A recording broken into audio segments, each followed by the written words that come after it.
Lawrence Okolie, how are you? I'm well. How are you? Very well. Obviously, a huge announcement today. How does it feel to be fighting on such a big card and obviously Queensberry's first card on the zone? Oh, it feels good. Listen, I've been in boxing for a little while now, and it's always good to be involved in a big show. It's good to see boxing as a whole developing as a participant, but also as a fan. Seeing like Queensberry make it to the zone, making British boxing more global. I can't be against it.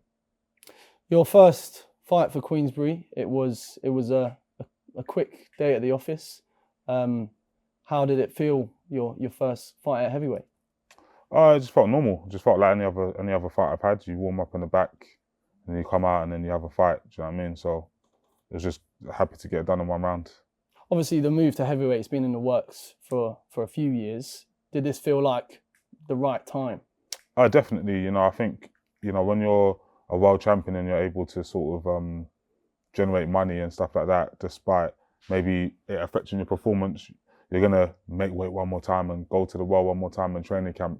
But as soon as that's no longer the case where I have to do that, now I can put in performances over, a title because I can match both at the same time.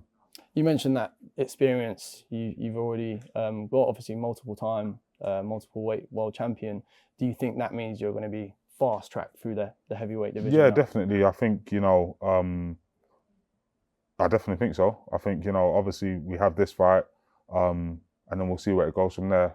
I feel like where Uzik's got all of the belt, Uzik and Dan have all of the belts right now. We'll see what happens with Parker Dubois. See what Uzik does, but my aim is to be a world champion. That's for the last, I don't know how many years, 4 or 5 years, I've been in world title fight after world title fight after world title fight. The last fight is probably the only fight I haven't been in a world title fight in a while, but we're pushing for that. Obviously, I know you're a very confident guy. Where do you rank yourself? Amongst those names you just mentioned. Like, where do you rank yourself in the heavyweight division? I can only tell you that probably end of this year, because I don't want to say where I rank myself now because I'm a realistic person and I don't want to say because I still got to prove the #1 spot. I think I've got the ability to do it.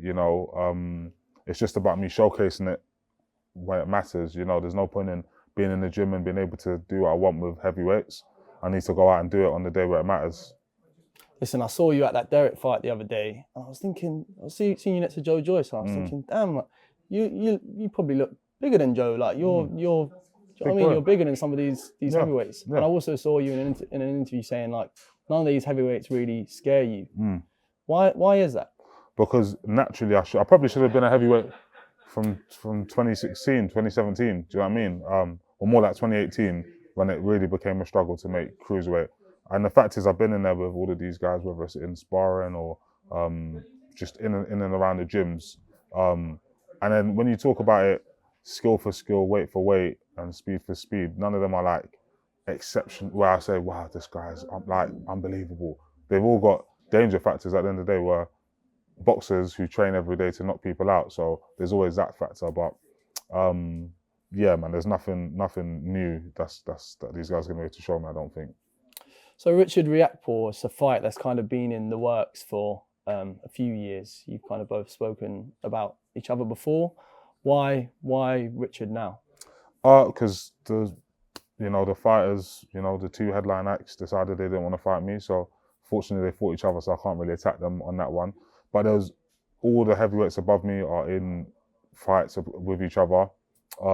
So as you go through the list, there's no one there. So Richard popped up and we said, all right, we've been wanting to take that one off the list. Let's get it done now. How do you rate him as a fighter? I rate him, to be honest, I rate him as good. Do you know what I mean? I think he's got without, let's say he wasn't a strong puncher, I would think he's just the average boxer. But because he's got a factor, it makes him more of a complete fighter because he's got enough power to sort of box okay. Does that make sense? Mm-hmm. So I rate him as good. That I would be remiss if I didn't mention, that scuffle that happened a couple of years back. How did that? Why did that happen? Is it a bit of a tense relationship between? Yeah, the definitely. two? I think that for me and a lot of boxers is tense, you know, because we're boxers and we don't like each other. You know, it's like, you know, people in any job, you have work colleagues where you're just like, I don't really like him, but you can't go because HR would pull you in if you have a tussle with your co-worker in the lunchroom. But with us, you know, wrong time, wrong place, anything can happen.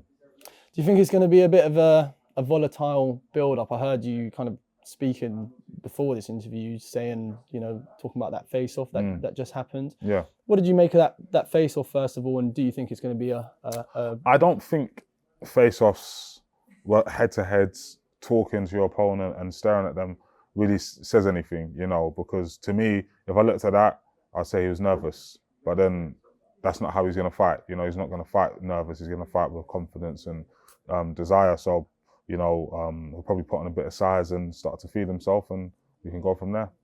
You mentioned you thought he was nervous. Obviously, you have kind of experience at this level for years. Do you think that's potentially where you have a bit of an edge over him? You know, your experience in the big nights. And also, you look at your opponents before you fight them. Do you know what I mean? So it's like there's certain fighters I look at. Even though I'm saying I want the winner of Zhang and Cabello, I know, okay, that's a proper fight. You know, those guys have got good skills in this, that, and other. There's no way he can look at my fights and say, oh, Lawrence is going to be easy night's work. You know, he knows what's coming. So, yeah, I would be nervous if I was fighting, me too. What's your prediction for how the fight goes? That really depends on Richard. I'm going to go for it, you know, from round one and try to get the job done and kind of squash him. Do you know what I mean? But we'll see, you know, it depends on if Richard comes with the same energy, then it's a one-round job. But he's got, as I said, he's good enough to sort of box. And if it depends, like I said, if he comes for it, I'm trying to squash him in one round. If he doesn't, then it might take a few more rounds to sort of break him down. Obviously, you're fighting on the undercard of Dillian's main event. You know, a few years ago, you leaked that sparring footage. You called him out. Is that a fight you have your eyes on? Yeah, 100%. I think, you know, he's now, I don't know if he's official with Queensberry or not, but that makes a much more viable fight. I think throughout my career, you know, when I was a cruiserweight, it's easy to be like, oh, he's a cruiserweight. Like when I'm saying to my former promoters, make that fight happen, and it's getting rejected, you can kind of get away with it because you're a heavyweight, you're boxing these. Now it's like, okay, once I win this fight, yeah, win, lose or draw on his end, I'm up for that one. Is it going to be tense between you in the build-up to this fight? Between who? You and Dillian, obviously being around each other a lot. Listen, I think it's clear I don't like him, he don't like me. We're not going to have a roll around unless, of course, you never know. But I can't see it. But then ultimately, you know, it is what it is. Is it going to be tense? It depends, you know. It depends. It depends if they ask the right questions and we get to talking, you know. Then I think so. Could we just get a message for Richard just down this camera? Train hard, train well, make it to the fight healthy. Let's have a good ding dong and let's see if you get past round one. Lawrence, thank you very much for speaking to us. Cheers.